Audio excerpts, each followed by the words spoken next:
Listen up, because what I'm about to tell you is gonna mess with your head.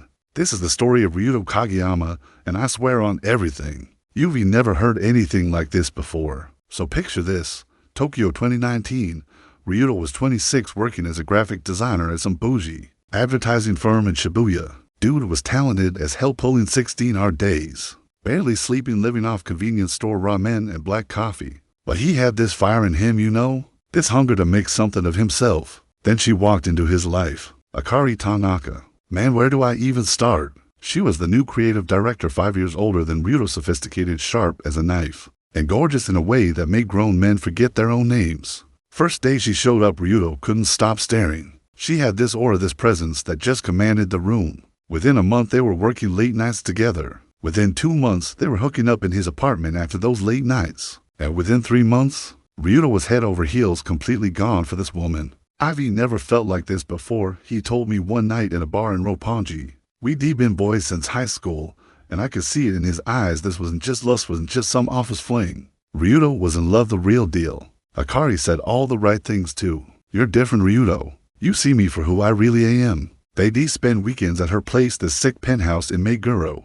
That probably cost more than Ryuto would make in 5 years. She'd cook for him, they'd talk about art and dreams and building a life together. But here's where things get twisted. 6 months in, Ryuto started noticing little things. Akari would get these calls late at night and step out onto the balcony. Her phone was always face down. She'd cancel plans last minute, saying she had to deal with family stuff. One Friday night, Ryuto decided to surprise her with dinner at her place. He had keys by then, she'd given them to him 2 months earlier, said she trusted him completely. He picked up sushi from this expensive spot she loved, grabbed some wine, and headed over around 8. The door was unlocked. He walked in, calling her name. No response. He could hear music coming from the bedroom, some R&B track playing low. He smiled, thinking maybe she was in the shower, maybe this would turn into one of those nights. He pushed open the bedroom door. What he saw literally knocked the air out of his lungs. Akari was in bed, but she wasn't alone. And the person with her? It was Takeshi Yamamoto, the CEO of their company.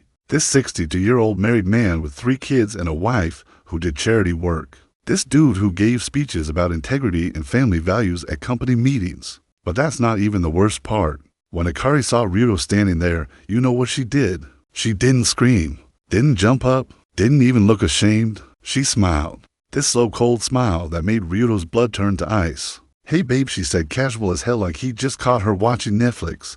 We need to talk. Takeshi scrambled to cover himself, looking panicked, but Akari just sat there completely naked, completely calm. What the hell is this? Ryuto's voice cracked. He could feel tears burning his eyes, could feel his whole world crumbling. Akari sighed like he was annoying her. It's what it looks like, Ryuto. Takeshi and I have been together for 3 years. He's going to leave his wife and we're getting married. 3 years? Ryuto could barely process it. But we've been together for 6 months. Yeah, Akari said, standing up and grabbing a robe, and it's been fun, really. You're sweet, and the sex was decent.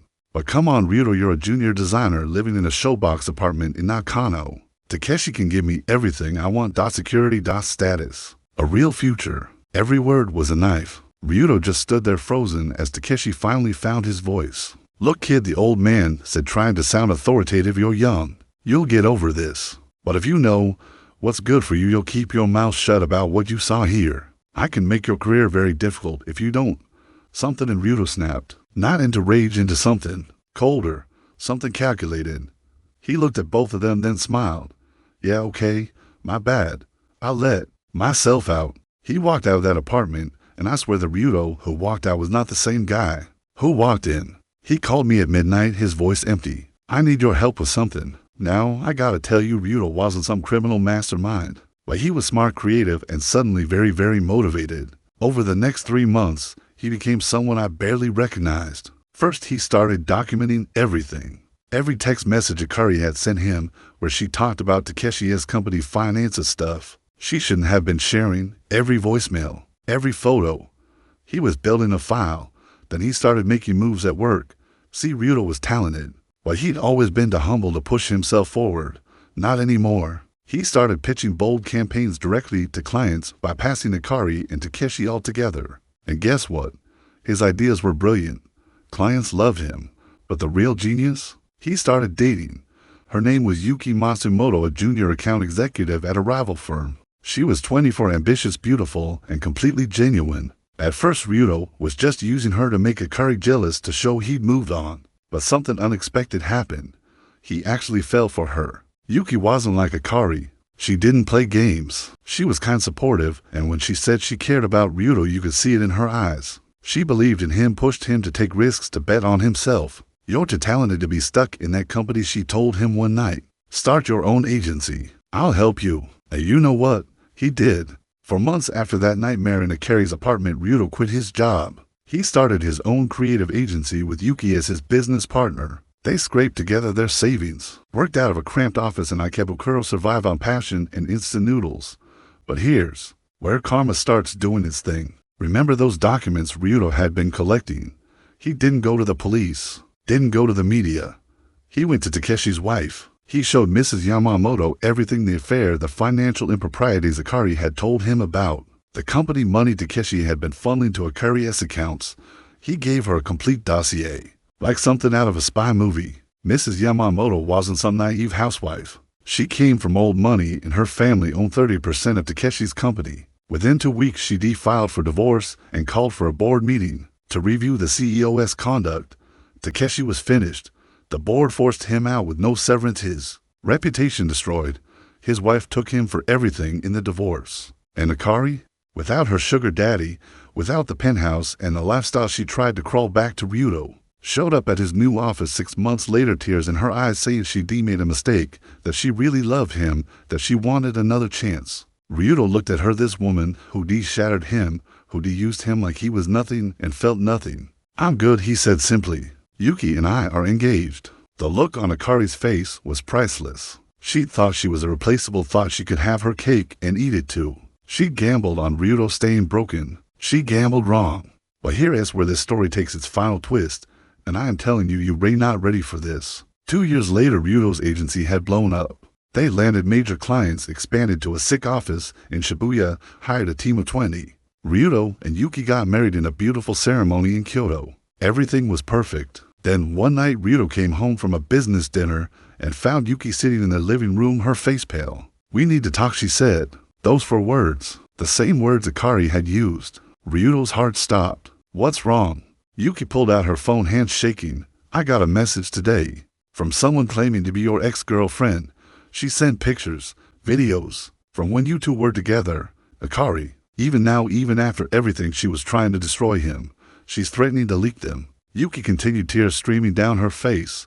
"She wants money, a lot of money, or she'll send them to all our clients, to the press, to everyone." Ryuto felt that old rage boiling up. But then Yuki did something that stopped him cold. She laughed. "That psycho doesn't know who she's messing with," Yuki said, wiping her tears. "I already called our lawyer. We're going after her for extortion, harassment, and defamation. I've got screenshots of everything she sent. She's done." And in that moment, Ryuto realized something that hit him like a freight train.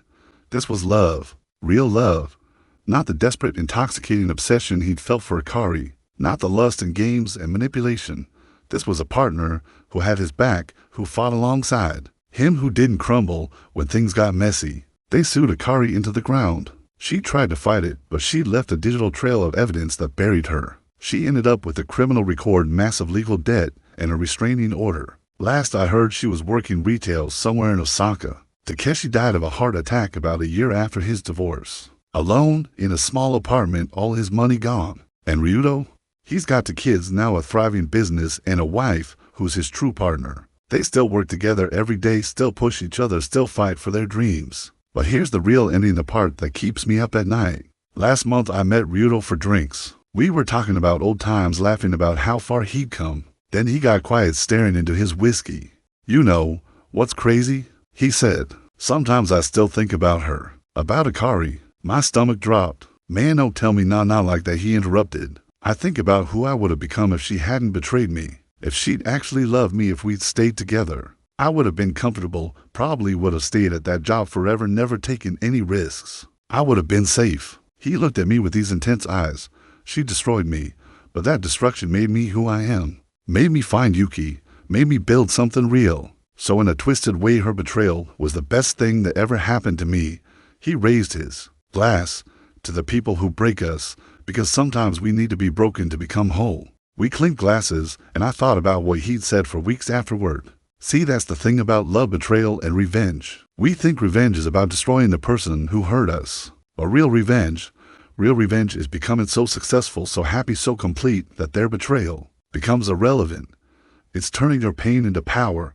Ryuto didn't just survive Akari's betrayal. He used it as fuel to build the life he was meant to have. And that's a kind of revenge that no amount of anger or destruction could ever match. But here's what I never told Ryuto, what I've carried with me all these years. About a year ago, I ran into Akari. Pure chance. I was in Osaka for business, stopped at a convenience store late at night, and there she was behind the counter. She looked older, tired, defeated. She recognized me immediately. For a second, neither of us said anything. Then she spoke, her voice barely a whisper. Is he happy? I could have been cruel.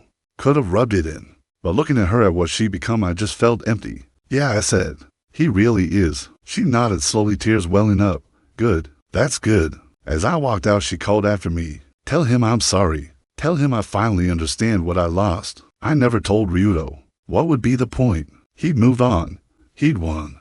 But sometimes late at night I think about that encounter. About how we all make choices, and those choices echo through our lives in ways we never expect. Akari chose money and status over love. She chose the sure thing over the real thing, and in the end she lost everything. Ryuto chose to transform his pain into purpose. He chose to open his heart again even after it had been shattered. He chose growth over bitterness. That's the real story here. Not about sex or betrayal or revenge, though it's got all that. It's about choices, about who we decide to become when life kicks us in the teeth.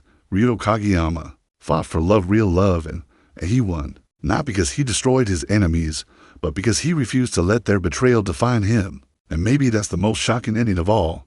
The villain didn't get some dramatic comeuppance. She just faded away, became irrelevant. Because that's what happens when you become the best version of yourself.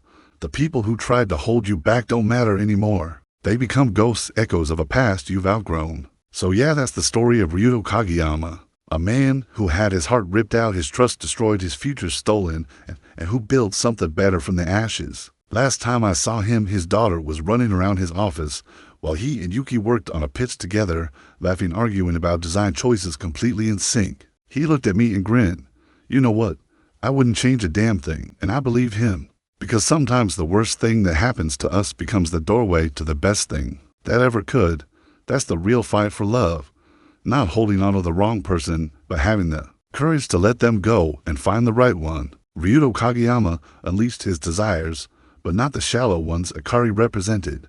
He unleashed his desire for authentic love, for real partnership, for a life built on truth instead of lies. And in the end, that desire changed everything. That's how you fight for love, folks. Not with fists or schemes, but by refusing to settle for anything less than the real thing. By turning your pain into power. By becoming so authentically yourself that the right person can't help but find you. And when they betray you, when they break your heart and spit on your dreams, you smile, you rebuild, and you become everything they said you couldn't be.